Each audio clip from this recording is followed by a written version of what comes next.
An enormously consequential question was before the nation's highest court today, whether the judiciary has the power to halt in its tracks broad and sweeping Trump administration policies. The Supreme Court today hearing arguments on Donald Trump's efforts to end birthright citizenship, which is currently blocked by a nationwide injunction from a judge. But what was at stake today was not the merits of the executive order overturning birthright citizenship, which goes against more than 100 years of legal precedent, but instead it was about whether individual judges have the power to block policies from going into effect nationwide.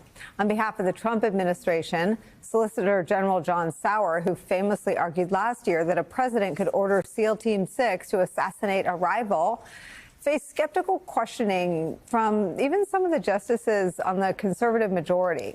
But here's how Justice Sonia Sotomayor describes what Team Trump is asking for. So when a new president orders that because there's so much gun violence going on in the country, and he comes in and he says, I have the right to take away the guns from everyone, then people, and he sends out the military to seize everyone's guns. We and the courts have to sit back and wait until every named plaintiff gets, or every plaintiff whose gun is taken comes into court. So as far as I see it, this order violates 4 Supreme Court precedents. Yeah, and you are claiming that not just the Supreme Court, that both the Supreme Court and no lower court can stop an executive from universally from violating that holding, those holdings by this court. The Supreme Court here has the power to rule on one of the most powerful tools that has been deployed by the opposition to Donald Trump and his agenda, and they found that in the courts. According to the Washington Post, there are at least 39 nationwide injunctions against the Trump administration policies right now, including on federal funding for states, cuts to medical research, and refugee admissions. There was an injunction against Trump's transgender military ban, but that was lifted by the Supreme Court.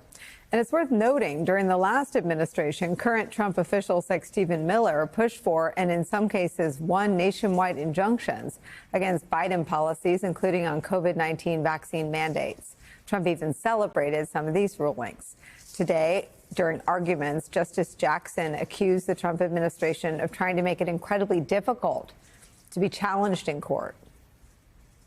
Your argument seems to turn our justice system, in my view at least, into a catch-me-if-you-can kind of regime from the standpoint of the executive, where everybody has to have a lawyer and file a lawsuit in order for the government to stop violating people's rights. Justice Kagan says, let's assume for the purpose of this that you're wrong about the merits, that the government is not allowed to do this under the Constitution, and yet it seems to me that your argument says we get to keep on doing it until everyone who is potentially harmed by it figures out how to file a lawsuit, hire a lawyer, et cetera. And I don't understand how that is remotely consistent with the rule of law. The merits of the case at hand, the issue of Trump's order seeking to end birthright citizenship, did come up at times today. One of the plaintiffs, New Jersey Solicitor General Jeremy Feigelbaum, warned that without a nationwide injunction, a person's citizenship status would change depending on the state they were in. Listen to that. And that's our submission here, that to accept what the United States wants as against our injunction and to say that it turns on or off when you cross state lines doesn't just harm the administration of our benefits, doesn't just even harm enrollment in our benefits, also puts chaos on the ground where people's citizenship turns on and off when you cross state lines. If ICE has initiated a removal proceeding when you live in Philly and you move to Camden, I suppose the ICE removal is supposed to turn off at that point potentially because your citizenship status has changed. A case about a constitutionally guaranteed right turning into an even broader test about the power of the judiciary in America today is where we start. With me at the table, former top official at the Department of Justice, MSNBC legal analyst Andrew Weissman's here, plus NYU law professor, MSNBC legal analyst Melissa Murray's here. She clerked for Justice Sonia Sotomayor while serving at the U.S. Court of Appeals. Melissa, I start with you and Justice Sonia Sotomayor's really powerful example there about guns, something that you don't have to be a lawyer to understand, and you don't have to be a Democrat or Republican to understand, but certainly not what the Trump administration thinks it wants. This was a really important point. It was one that was echoed by Kelsey Corcoran, who argued for the individual plaintiffs, and they kept bringing up the fact that the Chamber of Commerce does this. What if the NRA does this? Like, there are going to be times when you are going to have the shoe on the other foot, and you're going to want a nationwide injunction to stop a policy that you find abhorrent, Trump administration. And this is a problem on both sides, and they made that clear, but it is often the most efficient way of addressing an unconstitutional or an invalid law in a way that is expeditious, that makes sure that everyone's rights are protected without having to litigate those things in each individual jurisdiction across the country. And I thought it was really meaningful that Justice Sotomayor and Justice Jackson, both of whom are the only members of the court to have served as district court judges, the judges who are issuing these nationwide injunctions, are saying that we know what it's like on the front lines. No one's playing fast and loose here. We're simply trying to do our level best to ensure justice for everyone. And without this nationwide injunction, the administration basically gets to play whack-a-mole, and we're just following you all across the country, trying to enjoy your patently unconstitutional policy. What do you sort of say to make it clear that this wasn't just about birthright citizenship? It really wasn't about birthright citizenship. It was about whether a judge's ruling, if Trump doesn't like it, actually applies. I mean, just explain what this was. So this is such a good example for people to try and understand how procedure affects substantive rights.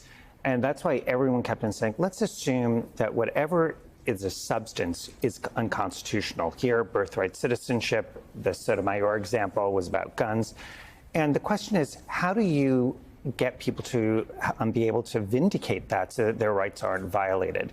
And that is where the sort of whack-a-mole idea, or catch me if you can, is so much at stake, because the court could say you have to bring individual cases all around the country, and that means each person has to do that. And so rights can be violated against all sorts of people, and only if you happen to have a lawyer and you happen to get there to court in time.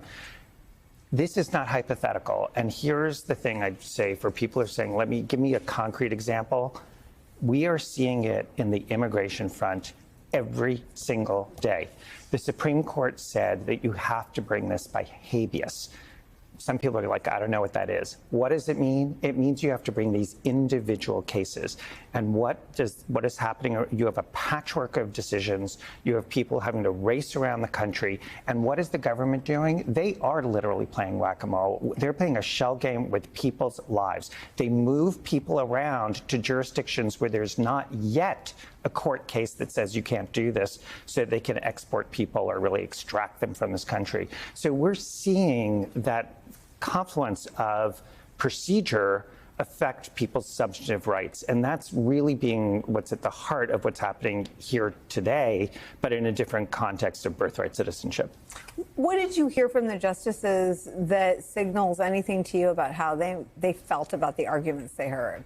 So let me just add one more thing to what Andrew just said. It's not simply that you have to argue these on an individualized basis in every single jurisdiction where it might arise. They are doing this at a time when the Trump administration is also limiting the supply of available legal resources to litigate these cases. So the law firms are not taking immigration cases pro bono anymore in the way that they used to. Legal aid organizations are completely strapped. All of this is by design to shut down every avenue of dissent in the judiciary for the administration's policies, like to allow them an open lane. And so this is huge in terms of the procedure and the substance coming together. I counted here the liberal justices clearly in favor of allowing the nationwide injunction to stand. Maybe Justice Kagan was interested in some limiting principle where we might like whittle down how broad these nationwide injunctions might be, but they were clearly there. I think Justice Barrett was also with them. I thought it was interesting that she is a mother of children who were not born in this country, but were adopted and naturalized here, and make of that what you will. I think the real question is who is going to join those four, and I think the only lane I saw really open were Justice Gorsuch and maybe the Chief Justice. Right, totally agree. One of the more shocking things were Justice Kavanaugh and Justice Alito.